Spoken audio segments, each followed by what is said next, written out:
Bienvenidos a una nueva edición de Suelta el Ruido, el espacio donde buscamos desmontar la vorágine informativa y de opiniones para que podamos ver con claridad realidades que nos interesan y afectan a todos. Hoy nos sumergimos en un tema que está incendiando las redes sociales, la polarización extrema en torno a Donald Trump. Mientras algunos lo ven como el líder necesario para salvar a Estados Unidos, otros lo consideran una amenaza directa a la democracia. ¿Qué hay detrás de este choque de narrativas? ¿Hasta qué punto las redes sociales están amplificando el ruido en lugar de aportar claridad? Hoy, con expertos y datos en la mano, vamos a separar los hechos de la manipulación. Empecemos. 2 meses, apenas 2 meses de Trump de vuelta en la Casa Blanca y la economía de Estados Unidos ya está al borde del quirófano. La razón, la deuda nacional alcanzó los 36 billones de dólares y este año hay que pagar más de 9 billones, 70% de los cuales vence antes de junio. Para que se den una mejor idea, con 330 millones de estadounidenses, cada uno tendría que soltar $28,000 solo para cubrir ese tramo. Si nada se hace, el panorama luce peor. Inflación desbordada, dólar desplomado y tipos de interés más altos. Esto significaría recortes brutales, millones sin acceso a servicios básicos y pérdida de reputación internacional, lo que provocaría una fuga de capitales y podría desatar una crisis global. ¿Cómo llegaron hasta aquí? Con Obama la deuda creció de 11.3 a 19.9 billones de dólares, principalmente por la gran recesión, rescates bancarios y expansión del gasto en salud. En el primer mandato de Trump, la deuda pasó de 20.2 a 27.7 billones de dólares, 40% más, debido a la reforma fiscal, menores impuestos a grandes corporaciones, más gasto militar y estímulos por la pandemia. Con Biden, la deuda subió de 27.7 billones a 32.3 billones de dólares, 4.6 billones más, continuando con estímulos y aumentando el gasto en salud, educación y programas sociales. ¿Y qué hace Trump ahora en su segundo mandato? Con la deuda en niveles récord, ha implementado aranceles agresivos, recortes internos masivos y menos fondos para servicios sociales. También ha reducido impuestos a las grandes corporaciones, disminuido el presupuesto en ciencia y medio ambiente y presiona a la Reserva Federal para que mantenga tasas de interés bajas. Internacionalmente recortó la ayuda a la ONU, a la Organización Mundial de la Salud y a otros organismos, revisando tratados y enfrentándose al Fondo Monetario Internacional. La estrategia de Trump tiene dos caras. Podría fortalecer la economía interna, pero a corto plazo genera inflación, tensión comercial y represalias de aliados. El reloj corre, la deuda aprieta y el margen de error es mínimo. Los recortes podrían afectar a millones de estadounidenses, mientras que las tensiones internacionales podrían aislar aún más a Estados Unidos. ¿Son estas medidas necesarias para salvar la economía o están sacrificando derechos y libertades? ¿Trump está salvando a Estados Unidos o está jugando con fuego, arriesgando la economía y la democracia? Este es el balance de los primeros 2 meses del mandato más agresivo en política económica en décadas. Dos visiones. Señor Ackerman, bienvenido a este espacio en el que pretendemos aclarar lo que se está, discutiendo en las redes sociales, ¿no? Hay una polarización extrema, sin duda. Ahora bien, con relación a la figura de Donald Trump, ¿usted considera que podemos hablar de, o estamos ante un líder firme o ante la eventual posibilidad de erosionar la institucionalidad democrática con su liderazgo? ¿Cómo lo ve? Mira, yo creo que tenemos que venir de atrás, ¿no? Vamos a traerlo desde el pasado. El presidente Trump tuvo 4 años en el poder, perdió las elecciones con el presidente Biden y a partir de ahí, pues, 70 y tantos millones de americanos lo volvieron a elegir. Creo que había un sentido hacia donde iba el país que no le convencía a los americanos, pues, y tenemos que reconocer que arrasó en las elecciones. O sea, la gente estaba cansada de lo que había pasado en esos 4 años. Eso es una realidad, eso está ahí, Ujú. eso tenemos las actas. El agotamiento está. El agotamiento, fue también el que llevó, por ejemplo, en el caso de Venezuela, a Hugo Chávez a la presidencia. No necesariamente es la mejor decisión por parte de la población.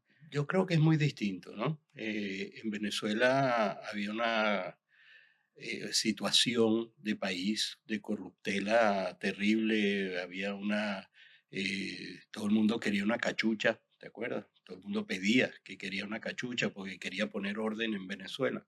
Creo que en ese sentido es muy distinto que haya entrado una persona por elecciones y después haya robado el poder. Ujú. Yo creo que aquí es totalmente distinto. Claro, Aquí hay instituciones muy fuertes. sí, no, pero me refiero puntualmente a cómo llegó, ¿no? Al poder. En esa Mm. primera por elección, definitivamente por voto popular, convencida la población de que era la persona que iba a cambiar a Venezuela. Y ya, bueno, tenemos 26 años contando una historia distinta. En el caso de Estados Unidos, hay un agotamiento del bipartidismo que no ha avanzado, que entró además en una diatriba estéril, por ejemplo, dentro de un marco de polarización.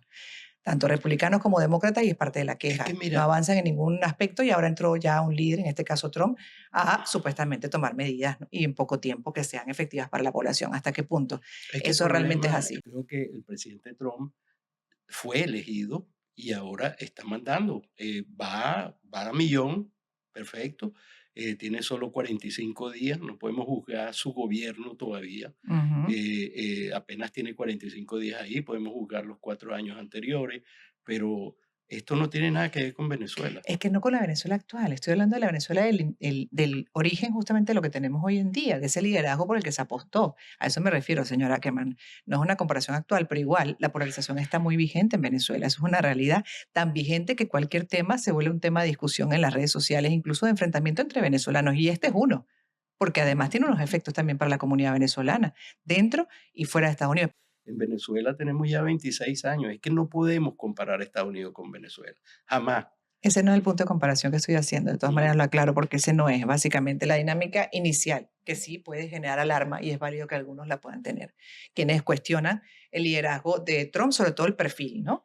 El perfil que en este momento, de esta segunda etapa, está indicando obviamente una estrategia provocadora, confrontadora, con adversarios y aliados dentro y fuera, ¿cierto? Entonces, es lógico que algunos se preocupen hacia dónde va por las vivencias que se han tenido en diferentes países y con liderazgos además que se pueden interpretar como negativos cuando tienen marcado narcisismo, megalomanía, prepotencia, soberbia, etcétera. ¿Cierto o falso?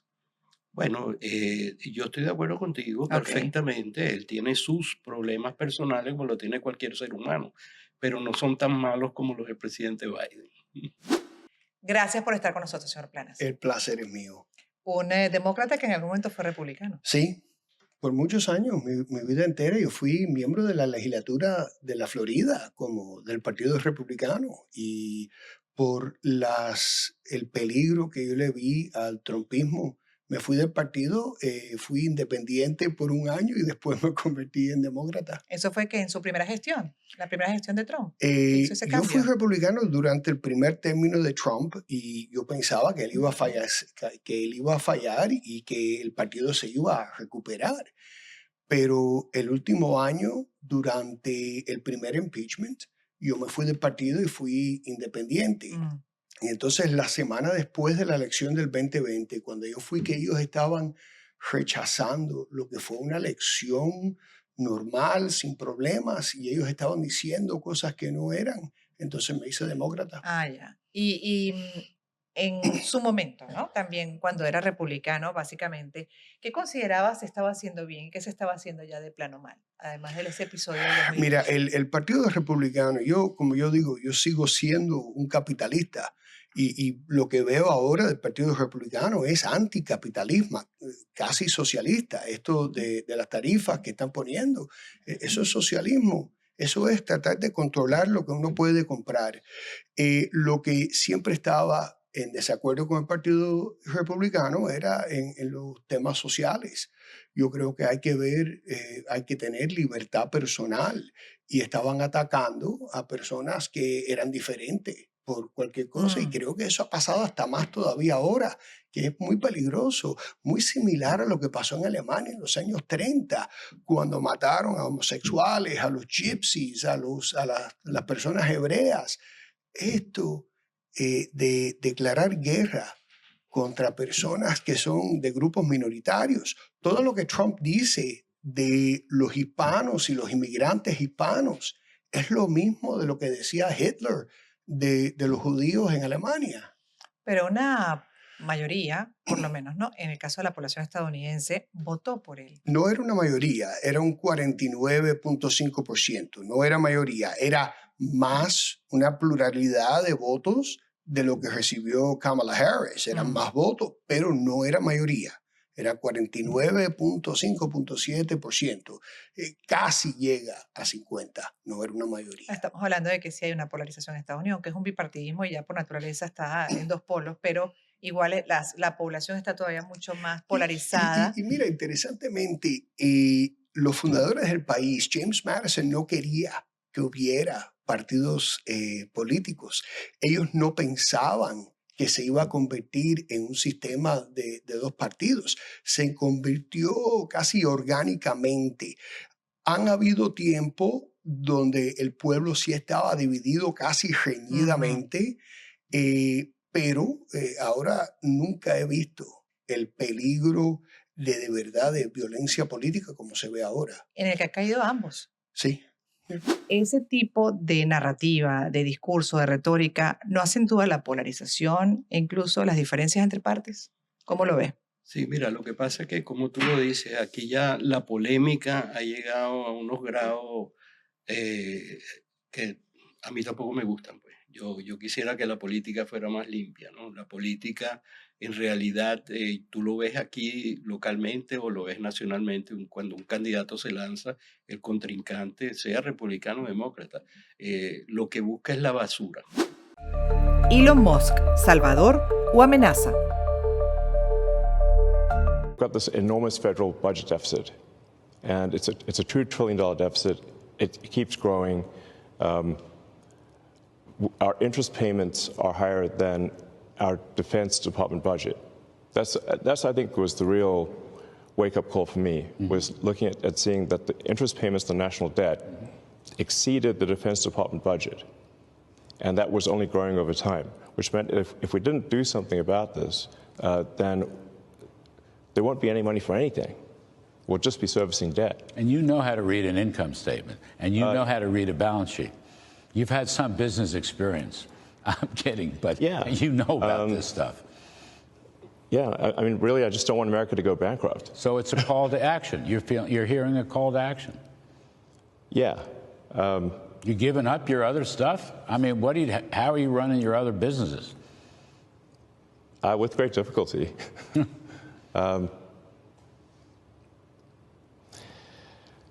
Yeah, I mean, But there's no turning back, you're saying.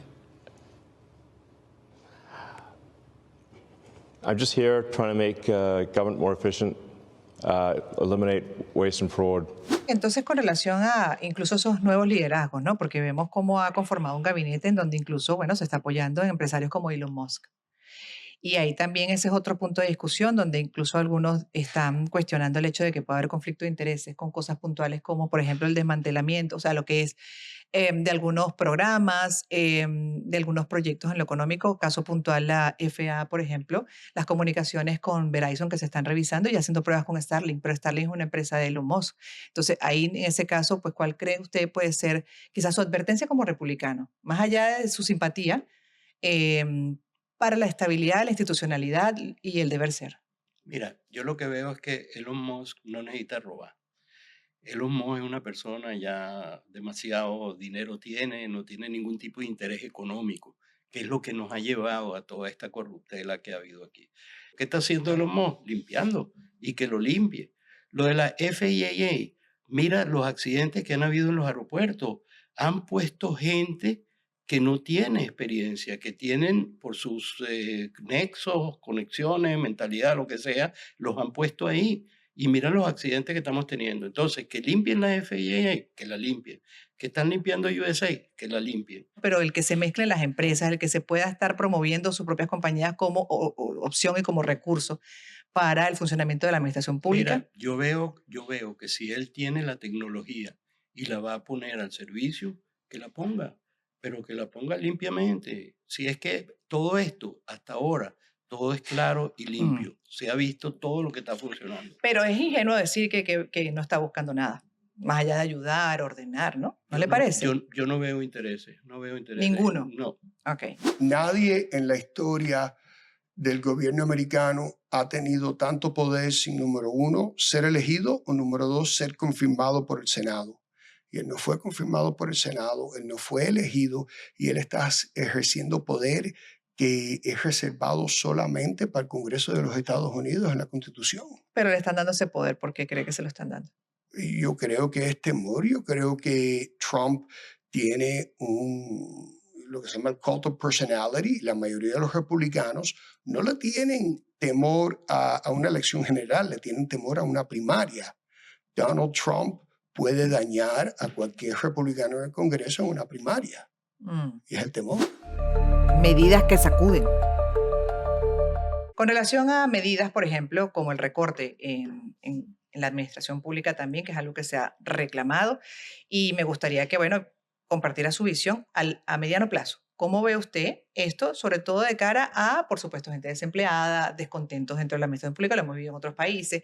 ¿Cómo cree usted que va a responder la población a mediano plazo con relación a estos recortes?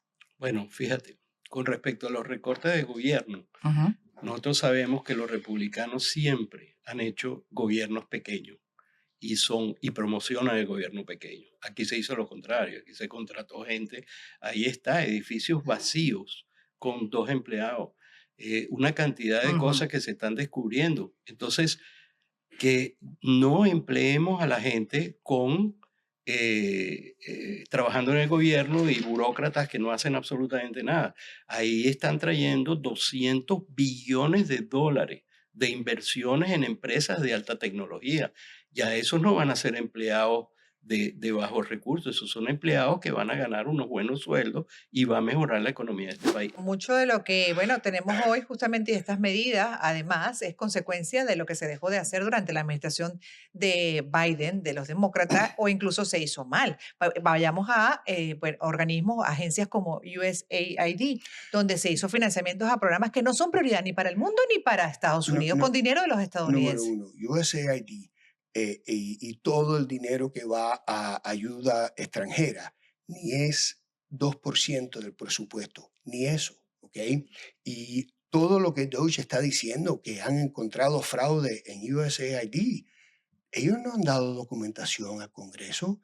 El Congreso, por la Constitución, tiene el deber de gastar todo ese dinero. El dinero que sucedió fue pasado por el Congreso hasta bajo control de los republicanos.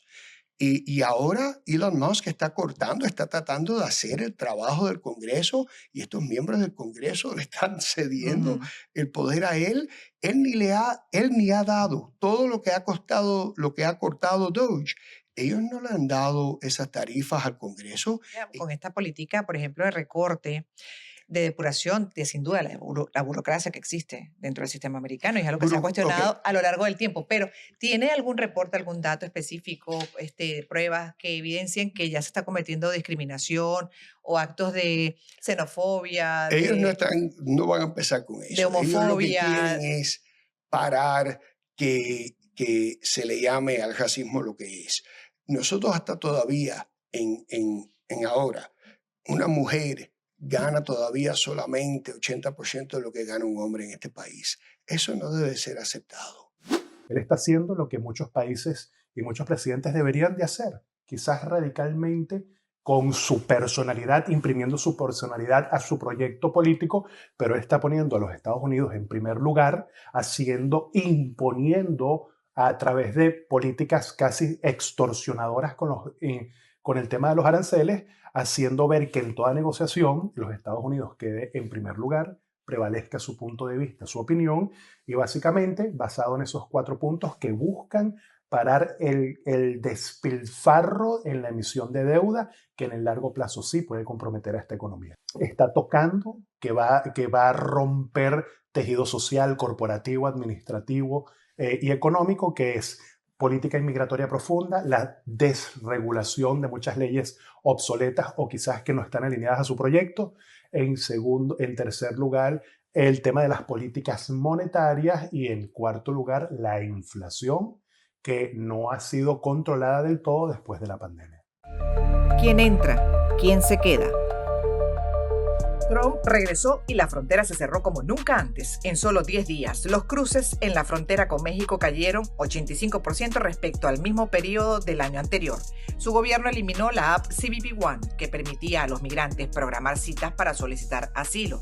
reduciendo drásticamente las vías legales de ingreso. En su lugar lanzó CBP Home con una función polémica, la autodeportación, una opción para que los migrantes se vayan por su cuenta, con la promesa de poder regresar legalmente más adelante. El gobierno endureció las deportaciones masivas, poniendo en la mira a 11 millones de migrantes que llevan más de una década en Estados Unidos en condición irregular. Se eliminaron mecanismos que protegían a ciertos grupos, se restringen aún más los procesos de asilo y se refuerza la política de cero tolerancia. En la práctica, miles de personas sin opciones legales para quedarse. El impacto fue inmediato: menos ingresos, menos solicitudes de asilo y una caída histórica en los cruces irregulares. Pero todo esto a costa de desconocer principios básicos del derecho internacional, que protege a los migrantes contra deportaciones arbitrarias y garantiza un trato sin discriminación. Trump impuso su línea dura sin concesiones: menos asilo, más deportaciones y un control total de quién entra y quién se queda. De acuerdo a lo que ya viene ocurriendo con la política migratoria, las redadas y todo, ¿qué opinión tiene?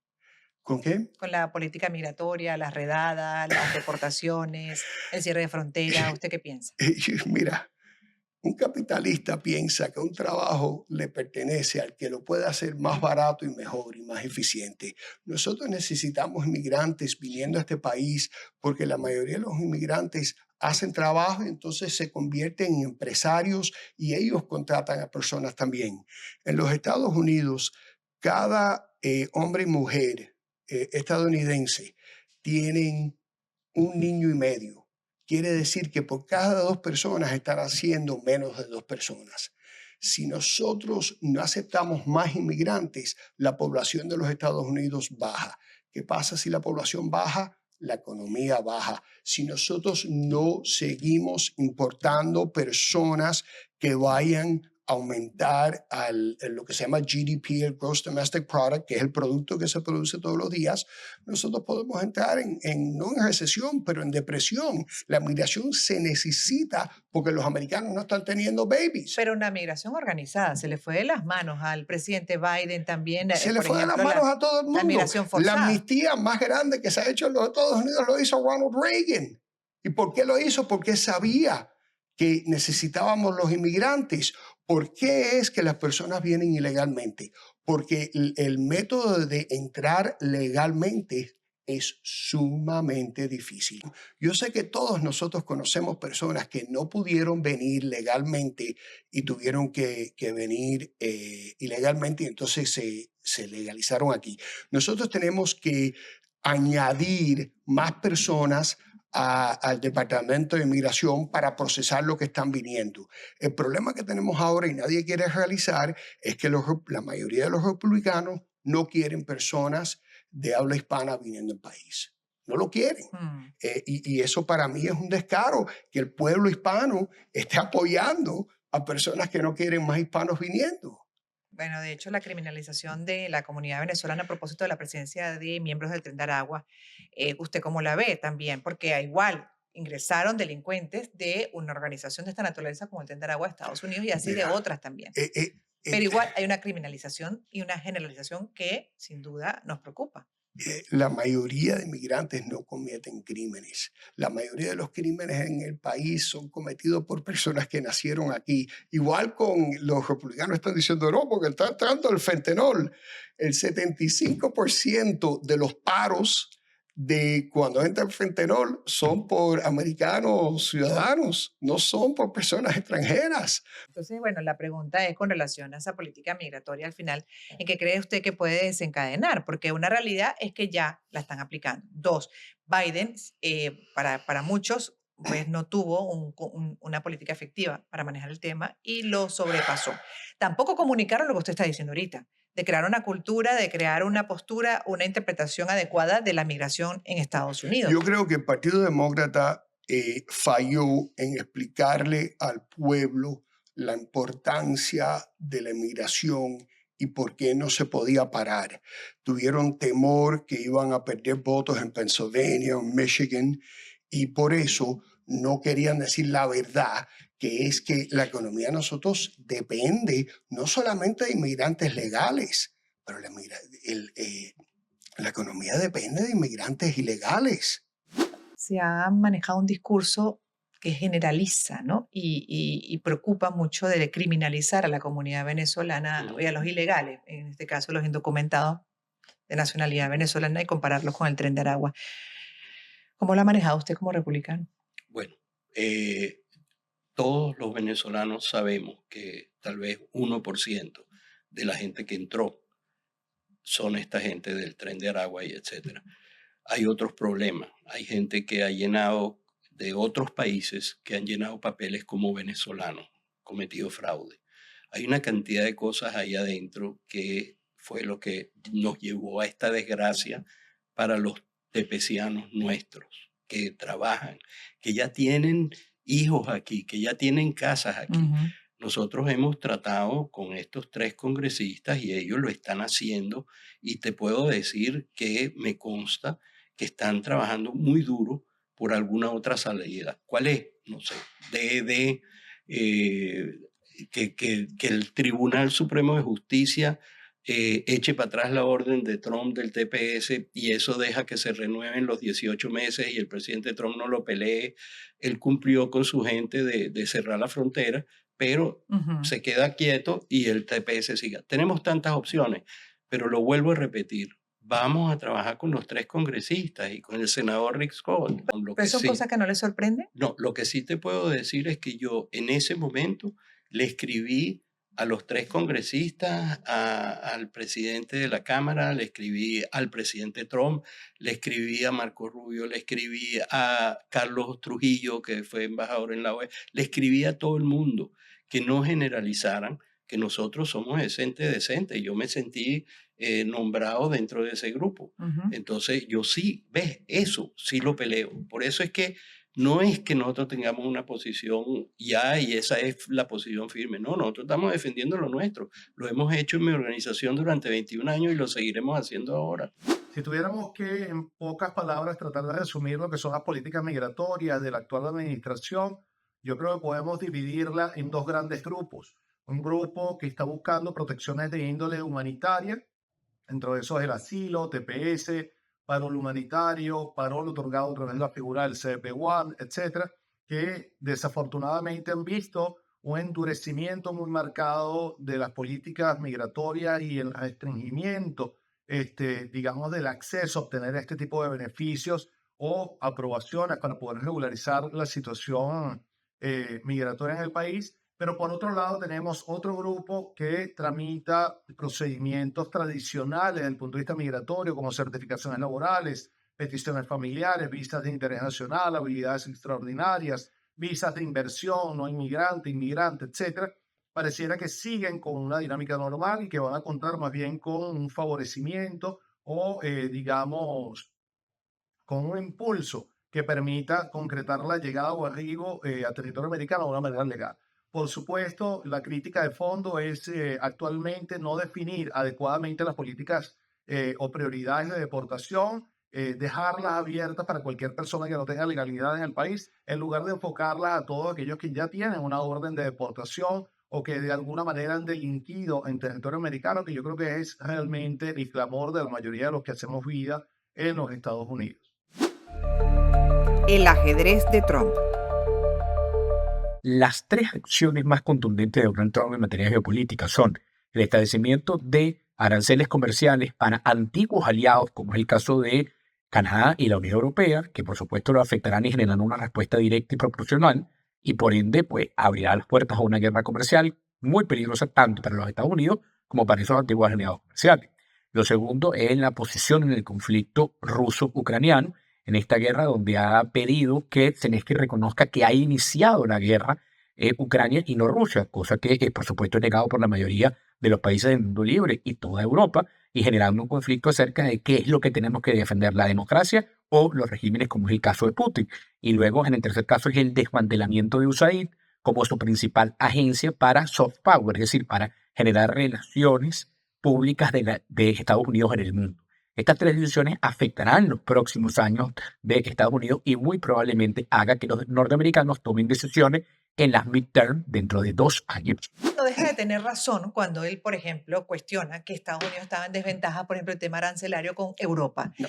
Y que, bueno, con esta postura que está asumiendo también de llevar a contra las cuerdas a aliados y a adversarios, pues los está poniendo en una situación incluso de reconsiderar y llegar a lo que él quería, por ejemplo, que puede ser más justo para Estados Unidos y su presupuesto. Si tú eres capitalista, y el fundador del sistema capitalista era Adam Smith, que le decía la mano invisible, Ujú. porque el mercado trabajaba solo. Si tú eres capitalista de verdad, tú sabes que vas a encontrar un equilibrio eventualmente. Sí, algunos países van a tener tarifas más grandes, otros países no, pero cuando el mundo está todo generando productos, eso se balancea. Y hay muchas personas americanas que ganan dinero de productos que son manufacturados en otros países. Todo se balancea.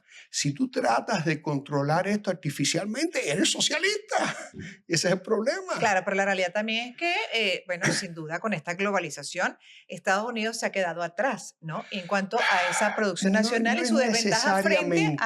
al desarrollo internacional que se importa y que sin duda Mira, los coloca siempre en una situación complicada. siempre se está construyendo empresas nuevas. En los años 90, los Estados Unidos, los americanos inventaron un mercado nuevo con el Internet y todo lo que se ha hecho online. Mira, la mayoría de las personas no nos están viendo en televisión, nos están viendo por un stream, por Internet. Ujú. Eso fue tecnología que inventó los Estados Unidos.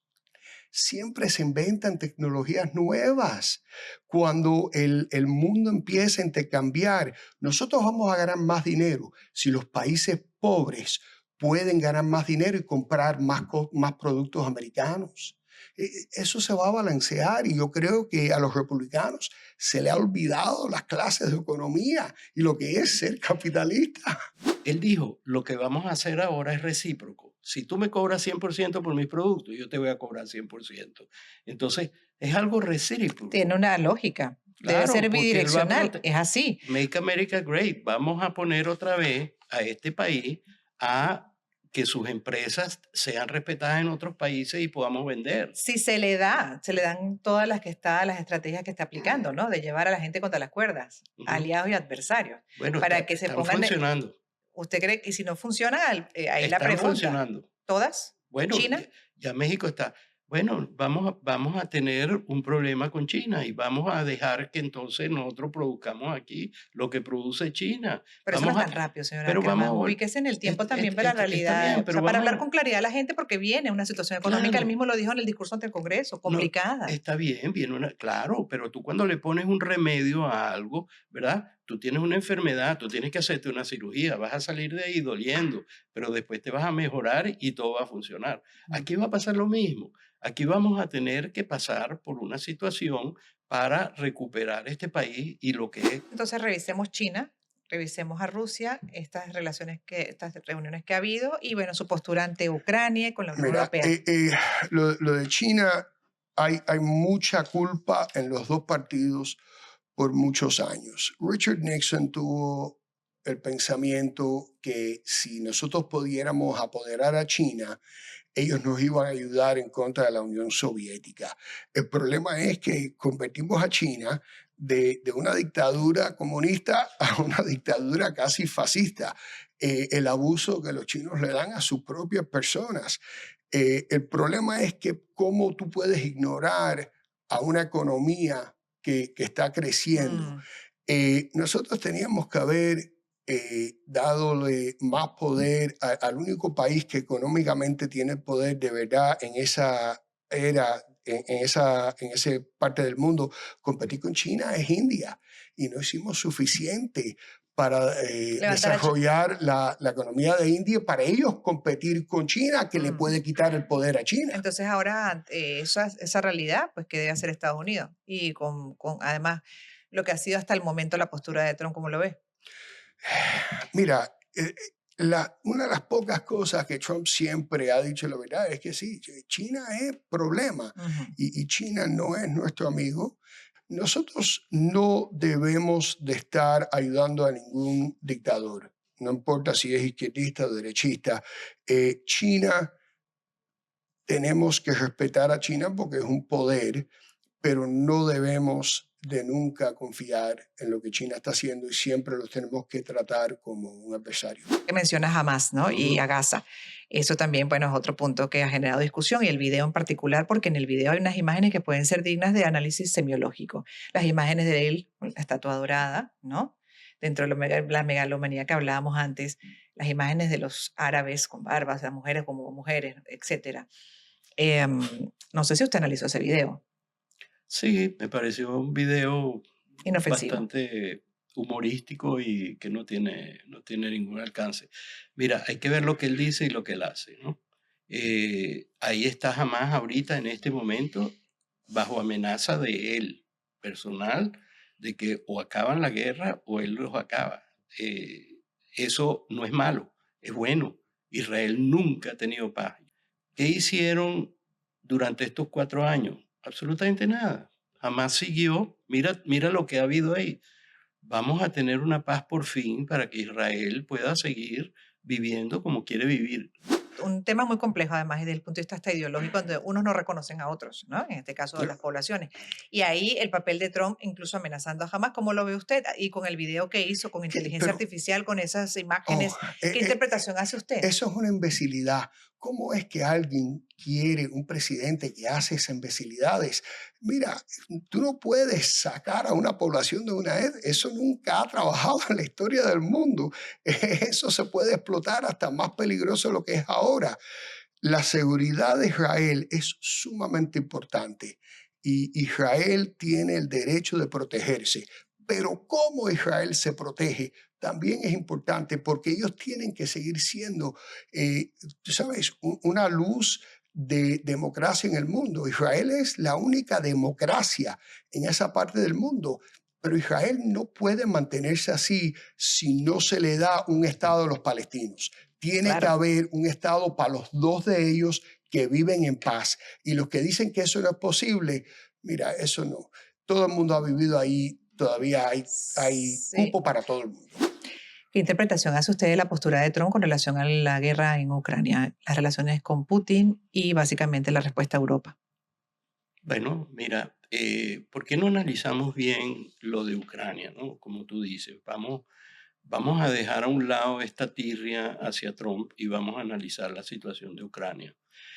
¿Qué hacemos nosotros con seguir mandando, después de haber mandado $300 billones a Ucrania, y la guerra sigue, y Ucrania no la está ganando? En Ucrania se están llevando la juventud y la están matando, más de 300.000 muertos. Entonces, ¿qué objetivo tiene seguir esta guerra? ¿Qué está proponiendo Trump?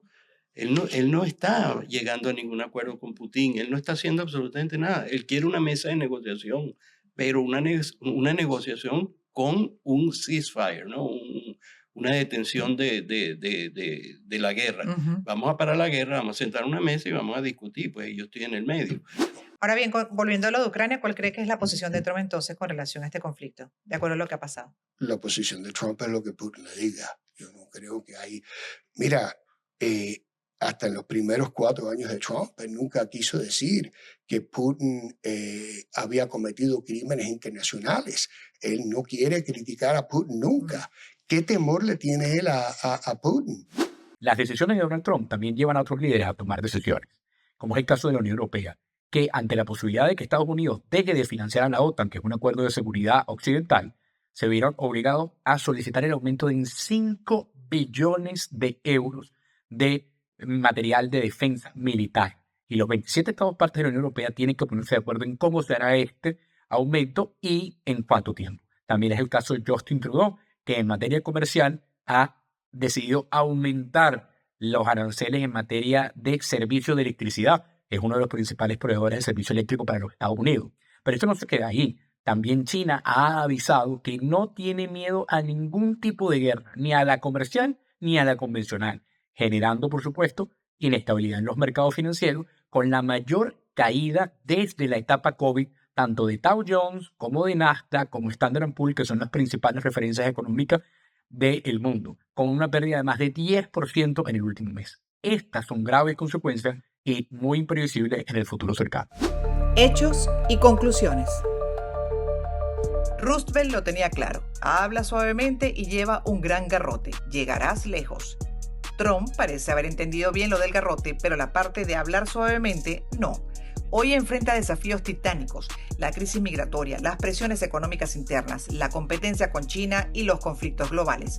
En este contexto, las decisiones drásticas no solo son inevitables, sino necesarias. Se necesita firmeza para manejar la complejidad del panorama local y mundial. Sin embargo, aquí radica el reto, la forma de implementar esas decisiones.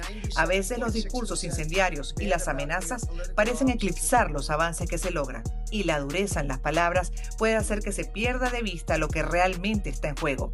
Es vital no solo actuar, sino hacerlo de manera que una nación dividida no se fracture aún más. Reconocer que las medidas que está tomando son urgentes no implica cerrar los ojos ante el peligro de las generalizaciones peligrosas. La polarización puede generar divisiones profundas y alejarnos de un diálogo constructivo. Pero también es cierto que esas medidas están respondiendo a crisis reales, a necesidades inmediatas que deben ser abordadas con determinación. El liderazgo verdadero no radica únicamente en la firmeza de las decisiones, sino en el equilibrio entre la fuerza y la estrategia para unir y avanzar sin perder el respeto por los principios democráticos. Trump tiene una oportunidad de oro para demostrar que se puede ser firme sin destruir, que se puede aplicar el garrote cuando sea necesario, pero también tender la mano para sanar las heridas internas. Porque en definitiva, cuando el país se une, la democracia se fortalece y la economía crece. El desafío es lograr que cada golpe, cada decisión, también construya puentes, no solo muros. La conversación sobre Trump y su impacto en la democracia estadounidense no se detendrá aquí. Las redes sociales han convertido la política en un campo de batalla, donde las emociones pesan más que los hechos y donde el ruido ahoga el análisis. Pero en Suelta el Ruido, nuestro compromiso es procurar darte herramientas para interpretar la realidad sin filtros manipuladores. ¿Qué opinas tú? ¿Estamos ante un líder firme o ante una amenaza para la institucionalidad? Déjanos tus comentarios, compártelo y sigue con nosotros en la búsqueda de claridad. Nos vemos en la próxima edición y recuerda, la verdad siempre vale más que el ruido.